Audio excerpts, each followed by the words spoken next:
이 시간 하나님께서 우리에게 주시는 말씀은 사사기 15장 14절에서 20절까지의 말씀입니다. 제가 가진 구약 성경 388면에 있습니다. 사사기 15장 14절로 20절까지의 말씀 다 찾으셨으면 제가 봉독해 드리겠습니다. 삼손이 레이의 이름에 블레셋 사람들이 그에게로 마주 나가며 소리 지를 때 여호와의 영이 삼손에게 갑자기 임하심에 그의 팔 위에 밧줄이 불탄 삼과 같이 그의 결박되었던 손에서 떨어진지라. 삼손이 나귀의 새 턱뼈를 보고 손을 내밀어 집어들고 그것으로 천명을 죽이고 이르되 나귀의 턱뼈로 한 더미 두 더미를 쌓았으며 나귀의 턱뼈로 내가 천명을 죽였도다 하니라. 그가 말을 마치고 턱뼈를 자기 손에서 내던지고 그것을 라맛 레이라 이름하였더라. 삼손이 심히 목이 말라 여호와께 부르짖어 이르되 주께서 조용의 손을 통하여 이 큰 구원을 베푸셨사오나 내가 이제 목말라 죽어서 할례 받지 못한 자들의 손에 떨어지겠나이다 하니 하나님이 레이에서 한 우묵한 곳을 터뜨리시고 거기서 물이 솟아나오는지라. 삼손이 그것을 마시고 정신이 회복되어 소생하니 그러므로 그 샘의 이름을 에낙고레라 불렀으며 그 샘이 오늘까지 레히에 있더라. 블레셋 사람의 때에 삼손이 이스라엘의 사사로 20년 동안 지냈더라. 아멘. 오늘 말씀을 생각하면서 한번 따라하겠습니다. 에낙고레의 체험을 하며 살겠습니다. 아멘. 예. 본문의 배경을 살펴보면요. BC 11세기경에 지금부터 약 3100년경 사사시대 이스라엘은 블레셋의 억압 아래에 살고 있었습니다. 그래서 하나님은 사사로 삼손을 준비하시고 이스라엘의 구원을 계획하십니다. 삼손은 포도주와 독주와 부정한 음식, 시신을 만지지 않는 이 나실인으로 지내도록 했습니다. 그러다 혼기가 찰 때 삼손은 고향 소라에서 약 6.4km 떨어진 딥나라는 곳에 가서 어느 블레셋 여인에게 반하여서 부모의 반대에도 불구하고 결혼식을 올리게 됩니다. 삼손은 그 결혼식에 참석한 블레셋 사람에게 내기 수수께끼를 합니다. 근데 아내 될 여자의 배신으로 수수께끼 답을 그 블레셋 사람들에게 전함으로 수수께끼에게 치게 되어서 거기에 대한 빚을 지게 되죠. 이에 화가 난 삼손은 블레셋 사람 30명을 죽이고 빼앗은 것으로 내기 빚을 갚고 자기 집으로 돌아가 버립니다. 그러자 이 블레셋 여자의 부모는 딸을 다른 남자에게 아내로 주고 말았습니다. 얼마 후에 삼손은 자기 아내를 찾아 딥나로 왔지만은 남의 아내가 되었다는 소식을 듣고 분노하여서 블레셋 사람을 아주 복수심에 들끓게 됩니다. 삼손은 그 복수로 여우 300마리의 꼬리에 횃불을 붙인 후에 추수 직전에 밭으로 몰아넣어서 불을 지르게 되죠. 그래서 블레셋의 모든 추수 한 해 농사가 완전히 망치게 되자 블레셋 사람들은 이에 분개하여서 이 삼손이 속한 유다 집 땅으로 이렇게 들어오게 됩니다. 들어와서 진을 치게 되고 삼손을 내어놓으라고 협박을 하게 되죠. 그러자 삼손은 에단 바위 틈에 숨었고 두려워 떨던 유다 사람들은 삼손을 설득하여서 삼손을 결박하여 블레셋 사람들에게 넘겨줍니다. 바로 이때 기적이 일어나게 되죠. 삼손에게 하나님의 영이 임하여서 결박이 풀려지고 삼손은 나귀 턱뼈로 블레셋 사람을 물리치게 됩니다. 이 일 후에 삼손은 정말 갈증에 시달리게 되었고 하나님께 부르짖어서 기도를 하게 됩니다. 하나님께서 삼손의 기도를 들으시고 한 우묵한 곳을 터뜨리셔서 물이 솟아오르게 하셨고 삼손은 그 물을 마시고 갈증을 해소하게 되는 것이 오늘 본문의 내용입니다. 19절 하반절에 보면은 그러므로 그 샘 이름을 에낙고레라 불렀으며 그 샘이 오늘까지 레히에 있더라고 그랬습니다.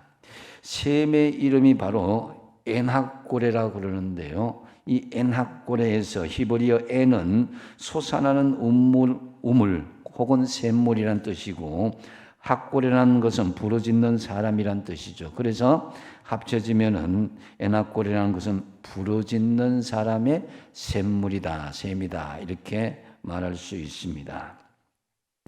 우리는 살아가면서 누구나 다 목마름이 있습니다. 경제적인 목마름이 있고 또 사랑에 대한 목마름이 있고 어떤 것을 추구하는 것의 목표에 대한 목마름들이 다 가지고 있습니다.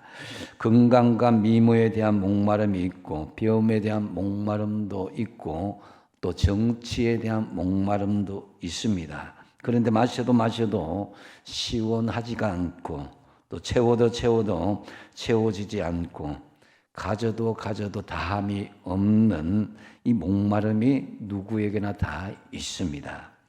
오늘 삼손은 그 목마름을 에낙고레라는 샘에서 해결을 하게 되었습니다. 이 시간 우리 모든 목마름도 에낙고레의 샘물이 터져서 해소되는 은혜가 풍성하게 임하시기를 바랍니다. 그러다면 오늘 모든 갈급한 우리의 목마름 이것을 해소하기 위해서 우리가 어떤 믿음의 결단을 해야 하겠습니까? 먼저 첫 번째로 우리가 가지고 있는 나귀 턱뼈를 던질 수 있어야 됩니다. 15절에 보니까 삼손이 나귀의 새 턱뼈를 보고 손을 내밀어 집어들고 그것으로 1000명을 죽였다 그랬습니다. 여기서 새 턱뼈는 표준 새 번역에 의하면 싱싱한 당나귀 턱뼈다 이렇게 해석하고 있습니다. 즉 갓 죽은 나귀의 턱뼈라는 것이죠. 그런데 문제는 죽은 시체를 나시린이 만질 수 없음에도 나시린인 이 삼손이 만졌다는 것이죠. 나시린의 서원을 저버린 것입니다. 또한 보잘것없는 나귀 턱뼈 이 무기로 삼손은 블레셋 군단 1000명이나 물리쳤는데 삼손은 이러한 모든 전과를 하나님의 공로로 돌리지 않고 있습니다. 16절에 보면 그것인데요. 이르되 나귀의 턱뼈로 한 더미 두 더미를 쌓았으며 나귀의 턱뼈로 내가 1000명을 죽였도다 하니라 그랬습니다. 삼손이 나귀의 턱뼈로 1000명을 죽일 수 있었던 힘은 자신의 힘이 아니라 하나님께서 그에게 영을 불어주셔서 이미 그 영이 임하자 그가 물리치게 된 것인데도 그런데도 삼손은 그것이 마치 자기의 능력처럼 과신하며 노래하고 있는 것을 볼 수가 있습니다. 내가 1000명을 죽였도다. 삼손은 놀라운 기적의 결과를 자신의 공로로 내가라는 말을 넣어서 자신의 공로로 돌리며 잘난 자아를 버리지 못하고 있습니다. 17절에 보니까 그가 말을 마치고 턱뼈를 자기 손에서 던졌다 그랬습니다. 그것을 라맛 레히다 이렇게 이름하였습니다. 삼손은 손에 들고 있는 턱뼈를 나귀 턱뼈를 던졌는데 이 라맛 레히란 말 히브리어 라마트 이것은 높은 곳이란 뜻이고 레히는 턱뼈라는 것이죠. 그래서 직역을 하면은 높은 곳의 턱뼈다. 또 혹은 턱뼈의 산이다, 언덕이다 이런 뜻입니다. 곧 삼손은 자기의 공적이 높이 쌓였음을 자랑하고 있는 거죠. 그래서 삼손은 블레셋 시체 더미에 나귀의 턱뼈를 집어 던지고 그곳을 기념하여 라맛 레히라 부르며 하나님의 영광보다는 자신을 뽐내고 기념한 것을 볼 수가 있습니다. 나귀 턱뼈를 던진 것까지 좋은데 그 던진 그곳이 바로 자기의 성전고가 있는 그곳에 던졌다는 것이죠. 근데 여러분, 이 라맛 레히, 이것은 우리의 삶의 자리에도 있을 수 있다라는 것을 경계할 수 있어야 됩니다. 하나님께서 주신 은혜를 망각하고 내 능력과 실력으로 얻은 것처럼 라맛 레히를 기념하고 있지 않은지 우리를 되돌아볼 수 있어야 될 것입니다. 내가 했다, 내 공로다, 내가 없으면 안 된다라는 자신을 높이는 것이 바로 라맛 레히다라는 것이죠. 여러분, 내가 붙잡고 있는 세상의 욕망을 던질 수 있기를 바랍니다. 지금 내가 꽉 붙잡고 있고 자랑스럽고 소중하게 여기는 나귀 턱뼈가 무엇입니까? 이것이 내가 얼마나 평생 동안 귀하게 여기는 건데, 또한 내 노후, 내 자녀, 내 남은 생애를 위해서 얼마나 소중한 것인데 라며 붙잡고 있는 나귀 턱뼈는 없냐 이겁니다. 나귀 턱뼈는 여러분, 나귀 턱뼈일 뿐입니다. 썩어 없어질 것입니다. 그것이 오늘 나를 있게 한 것이 아니고 내 미래에 보장을 해주는 것도 아닙니다. 그것은 보잘것없는 뼈다귀에 불과합니다. 오직 하나님만이 오늘 나를 있게 하셨고 이 자리까지 오르게 하셨고 그것을 누리게 하셨고 하나님께서 우리에게 그 모든 것을 주셨다는 거죠. 그래서 세상에 붙잡고 있는 나귀 턱뼈 때문이 아니라는 것입니다. 그런데 그것을 하나님 앞에 던지지 않고 꽉 붙잡고 있으면은 그것이 나를 물어버릴 뱀이 될 수가 있다는 것입니다. 내가 그것을 통해서 영광을 받았고 내가 그것을 통해서 나의 노년이 보장될 줄 알았는데 오히려 그것이 나를 물어버리고 해치는 도구가 될 수 있다는 것입니다. 하나님께서는 우리가 꼭 잡고 있는 것을 던지라고 말씀하시는데요. 출애굽기 7장 9절에 보면은 너의 지팡이를 들어서 바로 앞에 던지라고 그랬습니다. 하나님은 모세의 제상 목록 1호인 지팡이를 던지라. 던질다는 것은 바로 하나님만 의지한다는 것입니다. 뿐만 아니라 전도서 11장 1절에 보시면은 너는 내 떡을 어떻게 하라고요? 물 위에 던지라. 그러면 도로 찾으리라고 그랬습니다. 그래서 이것만은 내가 절대로 놓칠 수도 없고 내가 던질 수도 없다라며 붙잡고 있는 나의 나귀 턱뼈는 없는지 되돌아보십시오. 승리의 심벌이었던 나귀 턱뼈를 던졌던 삼손처럼 여러분이 붙잡고 있는 것을 던지시기 바랍니다. 믿음의 사람들은 손을 펴야 됩니다. 나귀 턱뼈를 던지는 사람입니다. 지금 내가 부르르 떨면서 붙잡고 있는 그것이 있다면 힘을 빼고 손을 펴십시오. 여러분, 나귀 턱뼈에 붙어 있는 나의 영광, 나의 소중한 것, 심지어는 나 자신까지도 주님 앞에 겸손하게 던지는 결단으로 우리의 모든 갈급한 목마름이 해소되시기 바랍니다.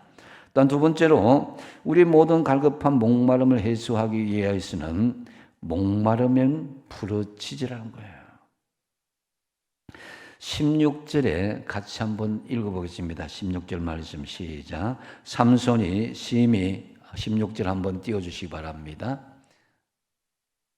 같이 읽겠습니다. 시작. 삼손이 심히 18절입니다. 같이 한번 18절 읽겠습니다. 제가 16절 그러니까 16절에서 채워서 죄송합니다. 18절 읽겠습니다. 시작. 삼손이 심히 목이 말라 여호와께 부르짖어 이르되 주께서 종에 종하여 이 큰 구원을 베푸셨사오니 이제 내가 목라 죽어서 할례 받지 못한 자들의 손에 떨어지겠나이다 하니 아멘. 자, 삼손은 승리하고 난 뒤에 목이 말라 하나님께 부르짖었습니다. 할례 받지 못한 자, 하나님을 모르는 자들, 쉽게 이야기하면 내가 불신자들에게 죽는다면 이 승리가 무슨 소용이 있겠습니까? 라는 하소연이죠. 여기서 이 부르짖다, 히브리어 카라는 것은 외치다, 소리치다, 절규하다는 거예요. 영어로 하면 cry out이라는 거예요. 여러분, 우리가 삶의 문제들에 의해서 목이 마르고 갈급할 때가 분명히 있습니다. 그러면 우리가 어떻게 됩니까? 하나님께 부르짖고 기도해야 되지 않겠습니까? 여러분, 지쳐 피곤하고 고단한데도 기도하지 않으면서 거기서 내가 벗어나야겠다 하는 그런 바라는 마음만 있으면 아무런 희망이 없습니다. 목이 마르면 물을 마셔야 하듯이 우리의 영육이 목마르고 갈급하다면 부르짖고 기도하는 것이 당연한 것입니다. 기도할 수 있는데 왜 기도하지 않습니까? 한번 옆에 있는 분들 바라보시고 이렇게 이야기하시기 바랍니다. 기도할 수 있는데 왜 기도하지 않습니까? 예, 그건 나한테 하는 소리죠. 예, 부르짖고 기도하시기 바랍니다. 그러면 하나님께서 우리의 고통을 아시고 고통에서 건져 주실 것입니다. 시편 105편 107편 5절에서 7절에 보면은 줄이고 목이 말라 그들의 영혼이 그들 안에서 피곤하였도다. 이에 그들이 근심 중에 여호와께 부르짖었다 그랬습니다. 그러니까 그들의 고통에서 건지시고 바른 길로 인도하시고 거주할 집에 아버지께서 이르게 하셨다는 거죠. 여러분, 정말 누가 목이 마른데 스스로 적셔주겠습니까? 소리를 질러야 되는 거예요. 갈급하면 목을 적셔달라고 울부짖어 기도해야 되는 것입니다. 타는 목마름으로 갈급한 상황이 있다면 간단합니다. 하나님 앞에 부르짖어 기도하는 거예요. 주님도 십자가에서 운명하시기 전에 고통이 최고점에 달했을 때에 하나님께 그 목마름을 호소하는 것을 볼 수가 있습니다. 요한복음 19장 28절에 내가 목마르다라고 말씀하시고 예수님은 또한 엘리 엘리 라마 사박다니 하면서 하나님 앞에 부르짖고 기도합니다. 인류의 모든 죄를 껴안고 하나님 앞에 부르짖고 기도한 거죠. 어찌하여 나를 부르셨나이까 하면서.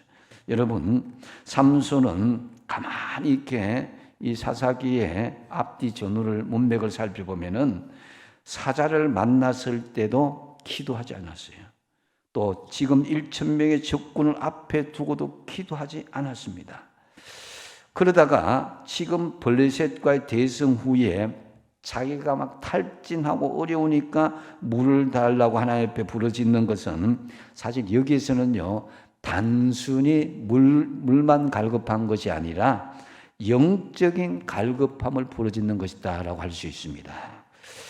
여러분, 삼손 이야기는 사사기에서 제일 많은 할애하고 있는 부분이기도 한데요, 사사기 13장에서 16장까지가 이 삼손에 관해서 이야기하고 있습니다.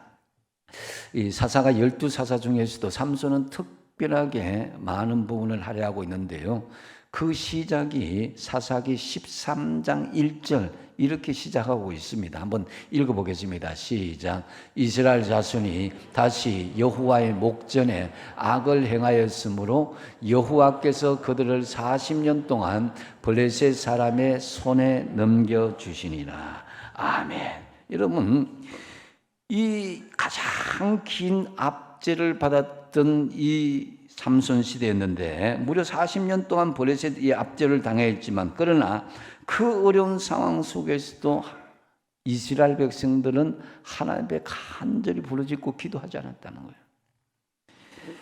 그만큼 삼손 시대 이스라엘 백성들의 영적 상태가 바닥을 치고 있었다는 것입니다.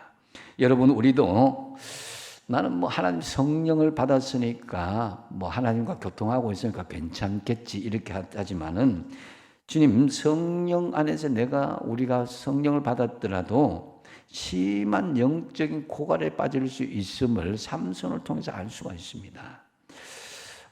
삼손은 특별히 이제 하나님의 영을 받았다는 내용이 사사기 13장에서 15장에 4번이나 이제 하나님의 영이 임하였다는 것을 반복하고 있는 것을 볼 수가 있습니다. 그 첫 번째로 사사기 13장 25절에 여호와의 영이 그를 삼손에게 움직이기 시작하였다. 하나님 성령이 임하였다는 거죠. 또 두 번째 보면은 사사기 14장 6절에 여호와의 영이 삼손에게 강하게 임하였다 그랬습니다. 그래서 그가 손에 아무것도 없이 그 사자를 염소 새끼 찢는 것까지 찢어버렸다. 하나님의 영이 임하니까. 세 번째로 임한 것이 사사기 14장 19절인데 여호와의 영이 삼손에게 갑자기 임하시네. 삼손이 아스글론에 내려가서 그곳 사람 30명을 쳐주겠다. 사람의 힘은 안 가요. 하나님의 영이 이제 임하셨다는 거죠. 마지막 네 번째가 오늘 본문 14절인데요. 같이 한번 읽어보겠습니다. 14절 시작. 삼손이 레히의 이름에 블레셋 사람들이 그에게로 마주 나가며 소리 지를 때 여호와의 영이 삼손에게 갑자기 임하심에 그의 발 위에 밧줄이 불탄 삼과 같이 그의 결박되어선 손에서 떨어진지라. 아멘. 다 네 곳마다 공이 여호와의 영이 임하였다. 하나님의 성령이 임하였다는 것을 성경이 증거하고 있습니다. 그러나 삼손은 여호와의 영을 받았지만 여전히 원수 갚는 일에 혈안이 되었고 자기의 의로운 의를 드러냈고 교만하였고 자기 눈에 보이는 대로 행동하였다는 거죠. 도저히 성령 안에서 사는 사람이라고는 할 수 없는 모습이다라는 거죠. 그래서 여러분 왜 그랬을까 할 때 저는 결정적으로 하나님께 갈급하게 부르짖고 기도하지 않았다는 거죠. 성령의 역사는 여러분이 동행하고 성령의 역사를 역동적으로 이뤄내기 위해서는 부르짖고 기도할 때에 성령이 본격적으로 역사하기 시작한다는 거죠. 우리도 마찬가지입니다. 우리가 갑자기 하나님의 영 성령을 받았더라도 저절로 우리가 영적으로 변화되고 성숙되는 건 아닙니다. 우리의 연약함과 부족함들, 우리의 모든 영적인 갈급함을 하나님께 순간순간 부르짖고 기도할 때에 성령이 강력하게 우리를 통해서 역사하실 줄로 믿으시기 바랍니다. 부르짖고 기도해야 되는 거예요. 그래서 삼손은 눈이 뽑혀서 마지막 죽기 직전에 이제 하나님 앞에 얼마나 간절하게 기도하는지 모릅니다. 사사기 16장이 마지막 부분인데 28절에 보면은 삼손이 부르짖어 기도하는데요. 여호와께 부르짖어 이르되 주 여호와여 구하옵나니 나의 생각하옵소서. 하나님여 구하옵나니 이번만 나를 강하게 하사 나의 두 눈을 뺀 블레셋 사람에게 원수를 단번에 갖게 하옵소서. 하나님 앞에 간절히 기도할 때 이때 하나님의 영이 강하게 임하셔서 그가 살아있을 때 죽인 사람보다 이때 죽은 사람이 훨씬 많았다고 그러지 않습니까? 여러분, 여러분의 심령이 바로 부르짖는 자의 셈 에낙고레가 되시기 바랍니다. 부르짖는 자의 셈 아무것도 없는데 목말라 죽는 데서도 여러분이 부르짖으면 거기서 하나님의 영이 역사하시고 거기서 샘이 터져 나오는 거예요. 에낙고레는 삼손에게만 있는 것이 아니라 우리에게도 있는 기도의 샘물인 것입니다. 다만 부르짖지 않아서 그 샘이 터지지 않고 있는 것이지 기도하여 보십시오. 여러분의 직장에 가정에 우리 교회에 이 에낙고레의 샘이 터져나게 될 줄로 믿으시기 바랍니다. 여러분 이런 말이 있잖아요. 눈 감으면 확신이고 눈 뜨면 의심이 온다. 이런 말이 있어요. 즉 눈 감고 기도하면은 믿음이 생기는데 눈 뜨고 현실을 보니까 의심이 생기고 믿음이 약해지더라. 사실 내가 가진 힘으로는 어떻게 가정을 꾸려나갈 수 있겠습니까? 교회가 되겠습니까? 직장의 미래가 보장될 수 없습니다. 다 막막하고 너무너무 힘든 일입니다. 이 많은 일들을 우리가 어떻게 감당할 수 있겠습니까? 저는 최근 사랑방과 순회 개편만 생각해도 우리는 할 수 없다고 생각합니다. 부르짖어 기도하는 수밖에 없다라고 생각했습니다. 에나골에 여러분의 눈물의 샘, 기도의 샘이 터지시기 바랍니다. 기도하는 자의 샘이란 뜻입니다. 우리도 삼손처럼 죽을 위기에 처하는 경우도 있지 않습니까? 그럴 때에 하나님이 분명한 사인을 주는 거예요. 너 기도하라, 너 부르짖으라. 근데 어떤 사람은 그렇게 이야기합니다. 뭐 하나님 뭐 귀가 먹었나? 왜 부르짖어 기도해야 되는가? 뭐 이렇게 생각하는 분들 틀리지는 않습니다. 그런데 여러분 자녀들이 죽게 되었는데, 여러분 지금 발바닥에 불이 떠졌는데, 발등에 불이 떠졌는데 지금 갈급하고 급한데 하나님 아시죠? 소곤소곤 침묵으로 가면 그렇게 되진 않을 겁니다. 초대교회는요, 그 통성 기도하는, 하나님께 부르짖어 기도하는 소리가 얼마나 컸던지 큰 우레와 같이 바다의 파도 소리처럼 그렇게 엄청나게 우렁찼다고 합니다. 또한 주님께서 부르짖으라고 기도합니다. 그 대표적인 말씀이 에레미야서 33장 3절인데 같이 한번 읽어보겠습니다. 시작. 너는 내게 부르짖으라. 내가 내게 응답하겠고 내가 알지 못하는 크고 엄밀한 일을 내게 보이리라. 아멘. 다시 옆에 있는 사람 보십시오. 이제 옆에 있는 사람 보고 하는 게 아니고 내가 이제 옆에 있는 사람 보고 합니다. 내가 이제부터 부르짖어 기도하겠습니다. 아멘. 예. 우리의 목마름 간절히 부르짖고 기도함으로 에나골의 샘물이 터져서 응답받게 되기를 축복드립니다. 또한 우리의 모든 갈급한 목마름을 해소하기 위한 것이 있다면 여러분 생명의 샘물을 마셔야 돼요. 19절 상반절에 보면 하나님이 레히에서 한 우묵한 곳을 터뜨리시니 거기서 물이 솟아 나왔다 그랬습니다. 삼손이 그것을 마시고 정신이 회복되고 소생했다. 보통 이제 사람이 그 정신이 빠졌다면 한국말로 얼 빠졌다 그러잖아요. 혼이 빠졌다 그러잖아요. 이 하나님의 영이 역사하지 않는 죽은 상태란 거예요. 우묵한 곳, 이 히브리어로 하마크테시라는 말인데요. 절구통같이 우묵하게 생긴 곳, 삶의 어두운 곳, 블랙홀과 같은 그런 곳입니다. 우리 삶 속에 그러면 우묵한 곳이 무엇일까? 여러분의 삶 속에 어두운 곳, 우묵한 곳, 그것을 터뜨려야 돼요. 여러분, 내가 아프고 힘들고 문제 있는 거 그냥 방치하면 안 돼요. 터뜨려야 돼요. 아니면 골마 터집니다. 모세가 반석을 쳐서 생수가 나온 것과 같은 거예요. 출애굽기 17장 6절 말씀에 내가 호렙산에 있는 그 반석 위 거기서 내 앞에 서리니 너는 그 반석을 치라. 그것에서 물이 나오리니 백성이 마시리라 그랬습니다. 바로 16절에 터뜨리다 본문에 히브리어 원어가 바카라는 말인데 쪼개다 분리하다는 뜻인데 이 반석을 치다 이 말에 사용하기는 나카란 말인데 치다 쪼개다는 말과 같이 동일하게 쓰이는 말입니다. 그래서 우묵한 곳에 터뜨린 에나골의 샘물 두 가지 의미가 있어요. 십자가에 찢기신 우리의 주님의 살과 피, 물과 피를 의미하는 것입니다. 그래서 반석은 그리스도예요. 지팡이를 치는 것은 십자가를 예표한 것이다. 우묵한 곳은 십자가로 인한 깊은 상처, 우리 주님께서 피와 물을 다 쏟으신 거예요. 또한 또 한 가지는 성령의 생수를 이야기합니다. 성령의 생수, 요한복음 7장 36절 하반절과 38절에 한번 같이 한번 읽어보겠습니다. 시작. 누구든지 목마르거든 내게로 와서 마시라. 나를 믿는 자는 성경의 이름과 같이 그 배에서 생수의 강이 흘러나오리라 하시니 이는 그를 믿는 자들이 받을 성령을 가리켜 말씀하신 것이라. 아멘. 에나골의 생수는 곧 그리스도의 죽음으로 인한 성령의 생수를 말한 거예요. 이 생수가 어디로부터 내 몸속에 흘러들어옵니까?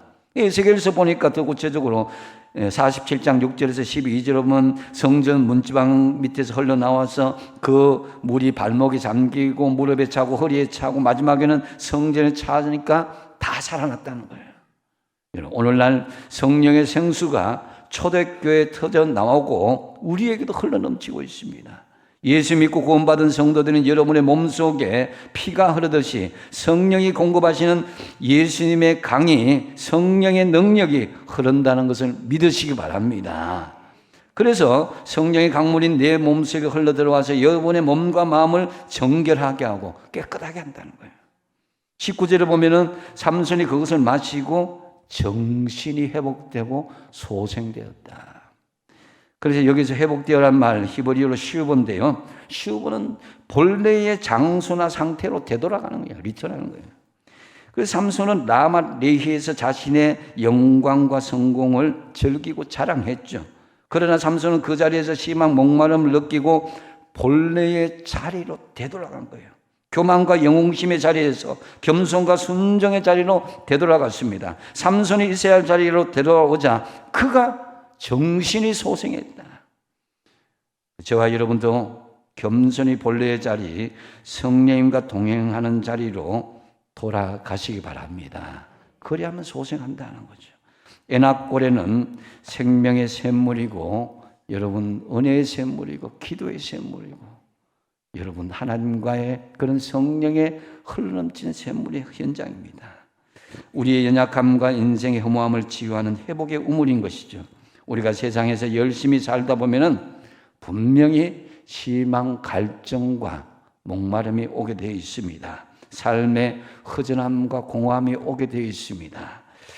사람들은 그 목마름을 해결하기 위해서 세상에 또 다른 욕망을 추구하지만 그 갈급한 그 현실은 더 갈급해질 뿐입니다.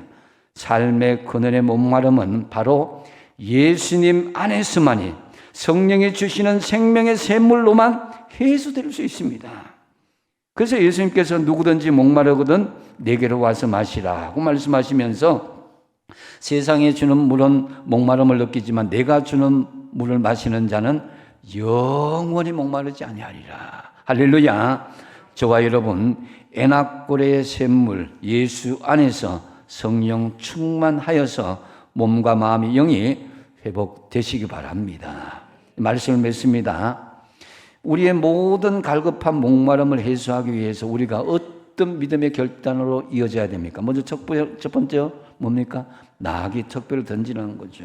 나의 영광, 나의 중요한 것, 심지어 나 자신까지도 주님 앞에 과감하게 던지는 결단을 하십시오. 그러면 주님께서 돌아오게 하십니다. 세상 것은요, 메인이 아니에요. 세상 것은 보너스와 같은 거예요. 진짜 중요한 것은 하늘나라 것이에요. 하늘나라를 위해서 우리가 집어 던져야 돼요. 두 번째 뭡니까? 목마름은 어떻게 하라고요? 부러지져야 됩니다. 우리에게 목마름이 있다는 것은 하나님께서 부르짖고 기도하라는 증거입니다. 목마름은 간절히 부르짖고 기도하며 에낙고레의 샘물이 터지도록 해야 되는 거예요. 세 번째 뭡니까? 생명의 샘물을 마시라는 거죠. 이 생명의 샘물, 에낙고레의 샘물은 예수님 안에서 있는 것이고 성령으로 충만한 것을 말미암아서 몸과 마음이 영이 회복되는 것입니다. 여러분, 우리는 이 주일 또 후에 세상으로 나가게 될 것입니다. 우리는 에낙고레의 생수를 가지고 공급받아서 다시 세상으로 나갑니다. 그러면은 그것이 흘러가도록 해야 돼요. 세상에는 영적인 목마름 느끼는 사람 너무 많이 있습니다. 그들에게 에낙고레의 샘물이 되길 바랍니다. 그리고 나 자신은 물론 사랑방과 순 위에 우리 가정과 우리 직장과 공동체 위에 풍성한